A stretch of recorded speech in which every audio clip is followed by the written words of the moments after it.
Brian Bowersock, the Auto Man here. Today we're talking about brake system maintenance and keeping your brakes in good working order. We see way too many vehicles that come in with the brakes metal to metal, or the maintenance has not been done with the fluid on them. Now keep in mind, today's brake systems often have electronic components in them, anti-lock braking, items that prevent you from collision, etc. So it's very important to stay on top of your braking system. We want to make sure on a regular basis, and when I say regular, about when brakes are due, 30 to 40,000 miles, that we change out the brake fluid.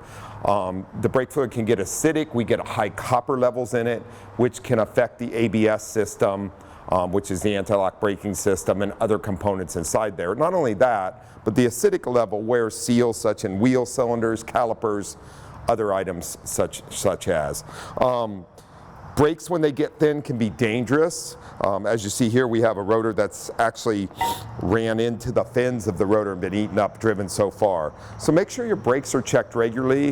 When they start to get down around 4 millimeter for pads, or 1 or 2 millimeter for shoes, they need to be replaced by a qualified technician. I'm Brian Bowersock with the West Automotive Group. For the latest automotive news and helpful tips, watch for The Auto Man, Fridays on the CW San Diego, sponsored by the West Automotive Group.